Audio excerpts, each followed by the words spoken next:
Hello friends, this is Bhushan Dhut. So today we are going to discuss the strategy to qualify the CSAT paper in the UPSC CSE.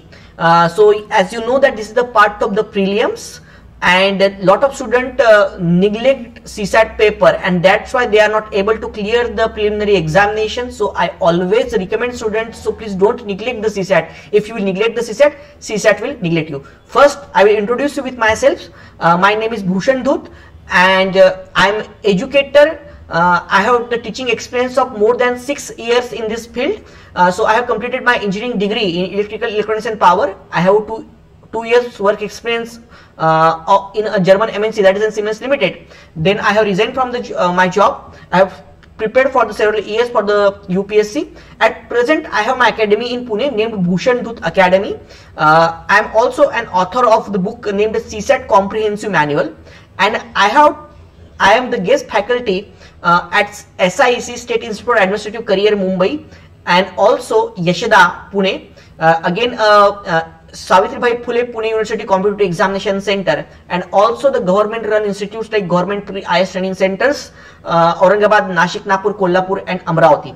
I have also written the articles in various newspapers regarding the competitive examination preparations. So friends, we are also a very important announcement that we are going to launch a UPSC CSAT, specifically UPSC CSAT oriented batch, that is from tomorrow, that is 17th February. Tomorrow we have a free seminar, free and open to all seminar at 4 p.m. Okay, and this is the complete 2-month duration comprehensive batch in which we are going to cover the complete 200 marks paper.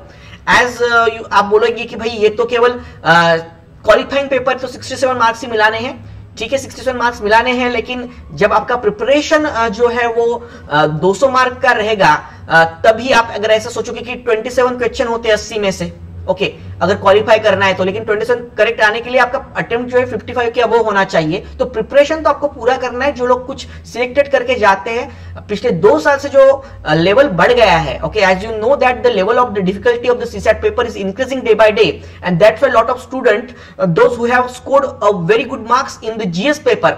I have seen some students who have scored 110 and 120 plus marks in the GS paper in the preliminary examination. They haven't able to clear the CSAT just because they have neglected this part. Okay, so we are taking a complete coverage of the syllabus, topic wise coverage of complete last 11-year paper, that's from 2011 to 2021 PYQs. Again 200 plus logic based comprehension, and special focus will be given to the quantitative aptitude, and 100 plus hours it's a teaching, completed 2 months batch, and also the 5 test. So friends, today we will see the approach lecture for the UPSC CSAT. What should be your strategy, as we know that today 3.5 months are just remain to for the preparation of the preparation of the preliminary examination. Okay, तो strategy को कैसे pickup किया जाए. तो सबसे पहले अगर हम लोग सिलेबस को इंट्रोड्यूस देखेंगे तो initially the syllabus has 7 topics. First is comprehension, interpersonal skills, logical reasoning and analytical ability, decision making and the problem solving, general mental ability, and the basic numeracy part. And the 7th topic was English language comprehension skills, which from 2015 this part has removed, as after the oppose from the Hindi belt, this topic number 7 is now not the part of our syllabus. Now we have to mainly focus only on first 5 topics. Okay, so first 6 topics. So first part is what? Comprehension, then interpersonal skills, logical reasoning, decision making, mental ability and the basic numeracy. Now if you, so first ये तो केवल syllabus हो गया, but हमको किस level तक का preparation करना है ये कब होगा? जब हमको प्रीवियस ईयर क्वेश्चन का एनालिसिस होगा. तो प्रीवियस ईयर क्वेश्चन का एनालिसिस को देखने से पहले हम लोग मूव ऑन होते हैं कि इस टॉपिक्स में से कितने टॉपिक्स पे कितने एग्जांपल्स आए हैं. So I have given this chart, is very very important. ये आपके रूम में लगा होना चाहिए. Okay, that is a UPSC preliminary examination analysis of the total complete 80 questions. We have a negative marking of 3:1. Total marks are 20, that's why per question marks are 2.5. 80 questions, 200 marks. Okay, so if we see here, first interpersonal skills last 11 साल में एक भी question नहीं आया है, तो हमको इसका प्रिपरेशन करने का जरूरत नहीं है. ठीक है, डिसीजन मेकिंग पहले 3 साल आया, 11, 12, 13, उसके बाद कोई भी एग्जाम्पल डिसीजन मेकिंग पे नहीं आया, तो हमको इसका प्रिपरेशन करने का जरूरत नहीं है. Okay, Again, English language comprehension skills, as I have told you that from 2015 they have removed this part also. So अभी अगर हम लोग हमारे सिलेबस के हिसाब से देखेंगे तो अभी हमारे पास कितना टॉपिक बचता है? Comprehension. So topic number 1, that is what? Comprehension. Then logical reasoning and analytical ability, general mental ability, basic numeracy and data interpretation. तो इसका किस टॉपिक पे कितने क्वेश्चंस आए इसका हम लोग एक बार एनालिसिस कर लेंगे. Okay, from 2011 to 2014 there is a dominance of comprehension section because comprehension section divided into two parts. So here is 27 and 9. Okay, so here is also no comprehension. So approximately every year you will get out of 80 approximately 35 questions are on comprehension. Okay, but later the level of comprehension has reduced. Okay, because अभी देखो आप बोलेंगे तो यही range में 20s के range में है, लेकिन आप ये यहाँ पे जो 8-10 क्वेश्चंस आते थे इंग्लिश लैंग्वेज कॉम्प्रिहेंशन के, दैट इज रिमूव्ड. ओके, तो इस वजह से जो लेवल आ गया अभी आप लोग देखोगे तो 20-24 क्वेश्चंस 26 क्वेश्चंस तक आता है. नाउ ऑल्सो हमको ये भी देखना है कि जो कॉम्प्रिहेंशन के एग्जाम्पल्स है उसमें ड्रास्टिकली पैटर्न में चेंज हुआ है. सो लाइक अगर हम लोग देखेंगे तो कॉम्प्रिहेंशन को अगर हम लोग देखेंगे तो हम लोग एक मोटा मोटा पहले तो एक एनालिसिस कर लेते. कॉम्प्रिहेंशन आपको लगभग कितने क्वेश्चंस आ रहे हैं फिर अभी 25 के आसपास में. सो 20-25 के आसपास क्वेश्चंस आ रहे हैं.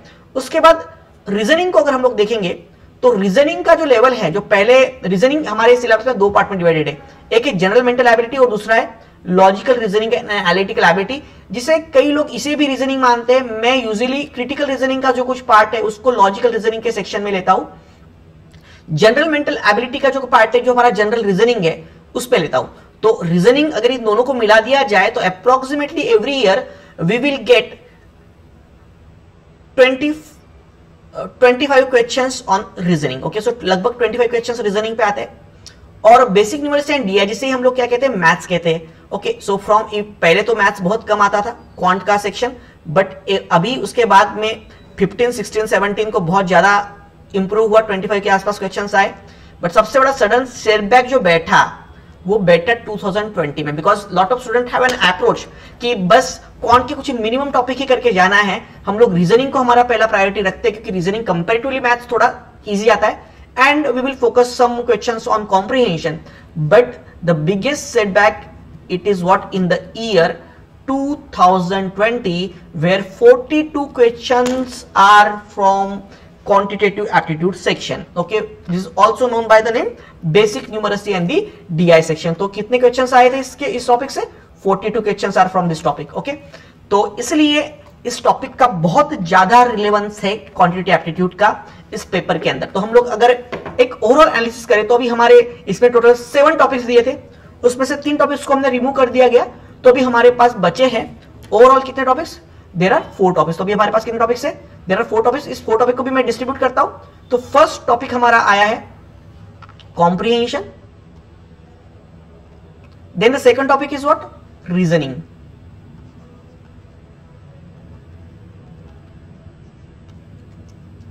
And the third topic is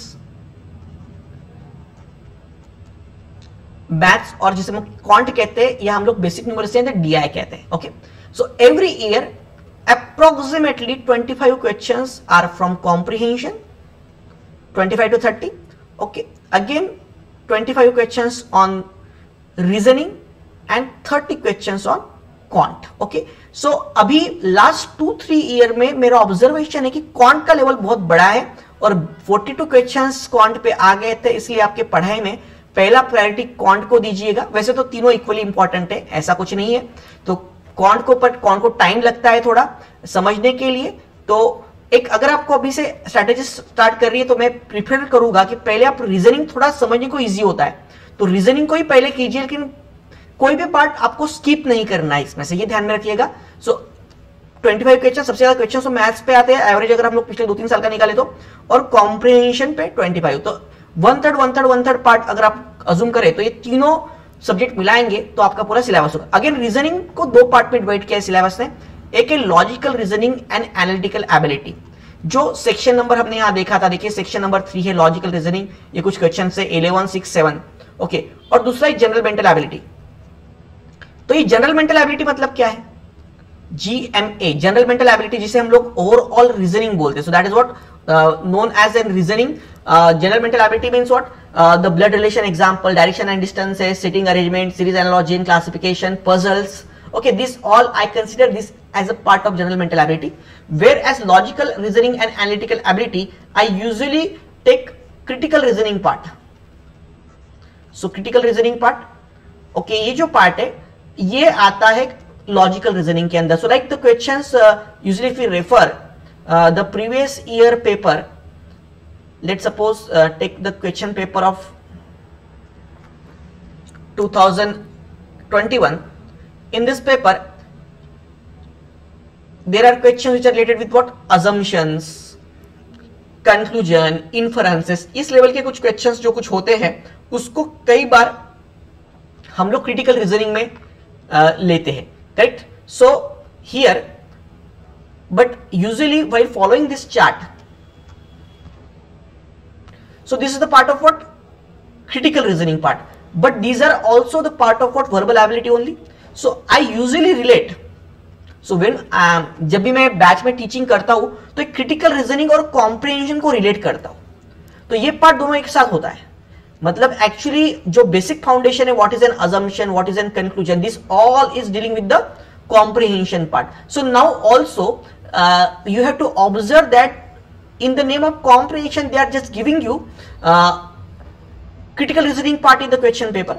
Like if you observe the 2021 paper, so usually 2014-15 तक क्या होता था, इवन 2018-19 में भी एक एक पैसेज आया है बड़ा वाला, लेकिन लास्ट ईयर से पूरी तरह स्टॉप कर दिया गया है. So usually comprehension, if you refer some state PCS examinations, there is one passage given to you and there are 4 to 5 questions on that passage and you have to solve that. Okay, usually approach of UPSC also same like the state PSC till 2014-15, but at present they are giving you just one passage and the question is based, reflects the most critical inferences. Okay, so this question is about what is the most critical inferences. Then the next question is what is an assumption. So these are too much time consuming part. Then again, what is an crux of the passage. Okay, then next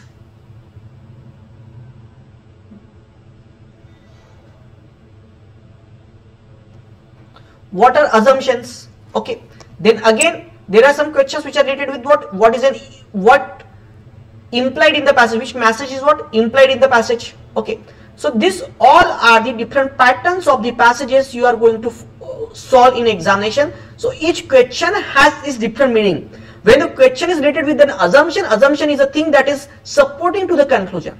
Okay, what is an implicit meaning, what is the meaning implied in the passage. So these all are a very very important questions. Okay, so every question has a different meaning, different logic. Okay, so this type of passage you have to solve in the examination. Okay, हाँ, now so idea clear हुआ आपका comprehension का. तो comprehension के नाम पे आपको critical reasoning का पार्ट करना है. मतलब ये ऐसा कॉम्प्रिहेंशन नहीं है, बड़े पैसेजेस दिए हैं आपको, तो क्रिटिकल रीजनिंग जितना आपका अच्छा होगा, जिस तरह से एमबीए एंट्रेंसेस में, जीआरई में, जीमैट में क्रिटिकल रीजनिंग आते हैं, उस लेवल की रीजनिंग करने हैं. इसमें स्टेटमेंट बेस्ड जो क्वेश्चंस रहते हैं वो बहुत कम रहते हैं. इसमें लॉजिक बेस्ड क्वेश्चंस ही आपको आएंगे. तो क्या क्या पूछेंगे वो, what is an assumptions, then what is an, we will take a separate lecture on that, what is an conclusion of the passage, then what is an inference of the passage, what is an crux of the passage, which message implied in the passage. Okay, so this all questions, pattern of the questions have some different logic that you have to follow while solving the examination. वो हम लोग देखेंगे batch में. Okay, then बाकी reasoning तो same है आपको, जैसे जिसके अंदर है डायरेक्शन, डिस्टेंसेस वगैरह, ये जनरल मेंटल एबिलिटी में आता है. ओके, एंड देन मैथ्स के 30 क्वेश्चन है. तो ये इस तरह से मैथ्स का लेवल जो है, क्वांट में भी अगर आप लोग देखोगे तो यूजुअली हम लोग मैथ्स में क्या पढ़ते हैं, usually you focus on time and work, time speed and distances, permutation, combination, probability, तो वो पार्ट तो करना ही है. But usually out of this 30 approximately half of the question, 15 questions किस पे आते हैं, अरिथमेटिक पे. तो अरिथमेटिक मतलब क्या होता है, किस टाइप के एग्जांपल्स होते हैं अरिथमेटिक के अंदर, जो नंबर सिस्टम के डिपेंडेंट होते हैं. तो नंबर सिस्टम के जो एग्जांपल्स है, सो अरिथमेटिक के examples like if you see the 2021 paper,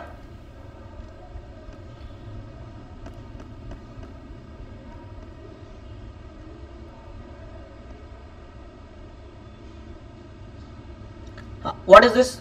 If 3 to the power 2019 is divided by 10, then what is the remainder? Okay, so this is the part of what number system. This is the part of what divisibility test. The number is divisible by 7, then what is the value of p? Okay, तो ये सब question किस topic पे आ गए आपके? Divisibility test पे आ गए. तो ये कौन से नंबर से क्या डिविजिबल है क्या नहीं है, इस टाइप के इस पैटर्न के बेस्ड ये सब एग्जांपल्स आपको एग्जामिनेशन में फॉलो करना है.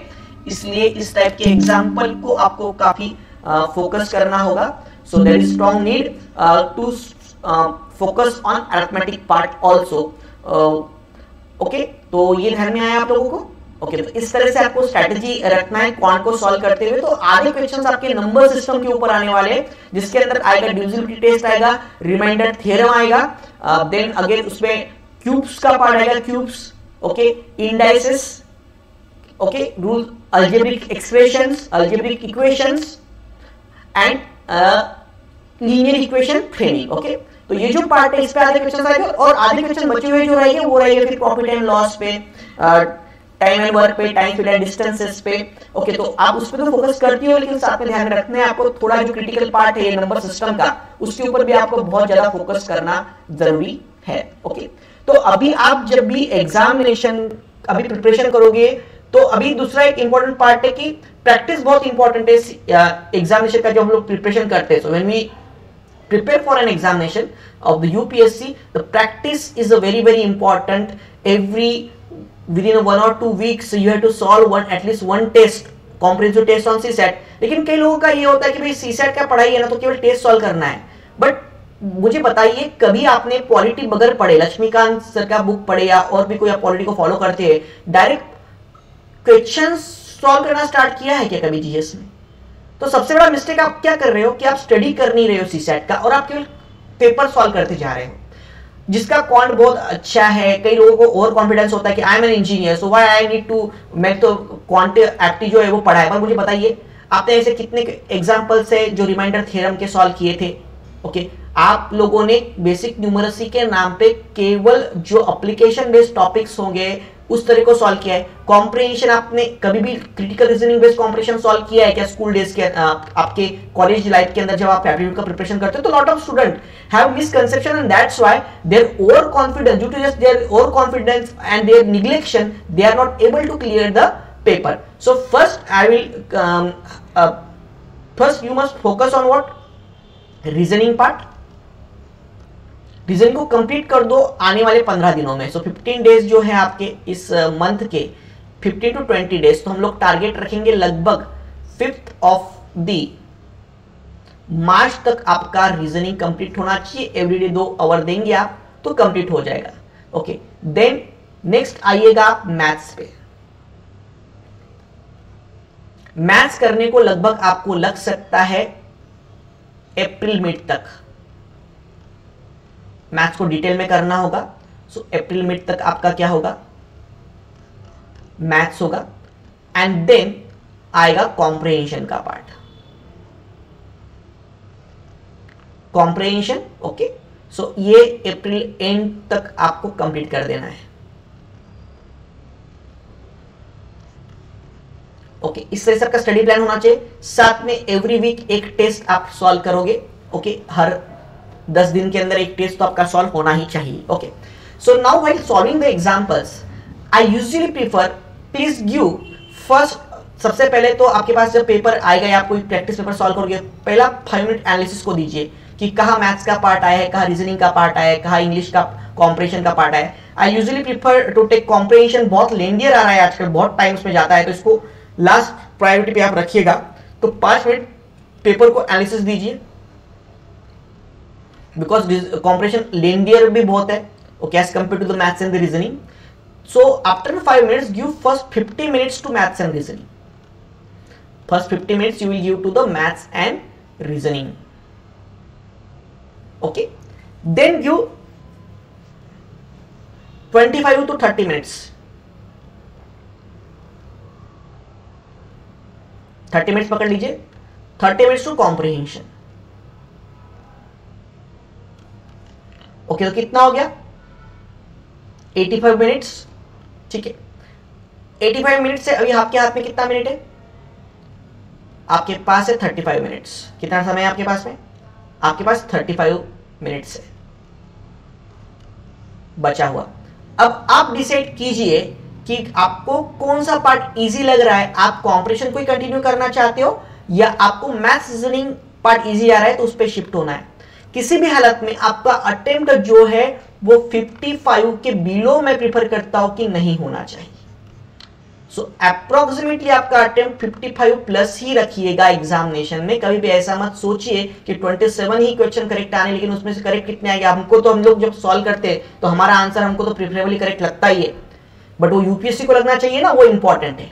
ओके, सो 27 क्वेश्चंस आपके करेक्ट आने चाहिए। नेट गुड जो आप बोलेंगे हमको जो 66.66 जो कि स्कोर करना है, क्वालिफाइंग मार्क्स है वो लाने हैं 200 में से, but for that you need a lot of efforts because every year from last 3 years the level of CSAT paper is increasing day by day. Okay, so that's why there is strong need that you must focus on CSAT.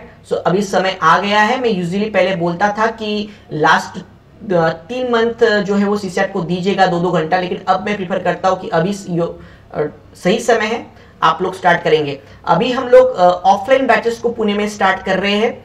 सो जिनको भी batches join करना होगा वो हमें contact कर सकते हैं। Okay, so this is our UPSC CSAT batch. अभी तो हमने फ्री सेमिनार रखा है, सबके लिए फ्री है कल थर्सडे 4 PM को। तो मैं सभी जो भी यूपीएससी प्रिपरेशन कर रहे हैं उनको रिक्वेस्ट करूंगा कि आप लोग प्लीज ये सेमिनार सेशन जो है वो अटेंड करें, जो स्पेसिफिकली यूपीएससी की तैयारी कर रहे हैं। ओके, और आप बैच भी ज्वाइन कर सकते हैं।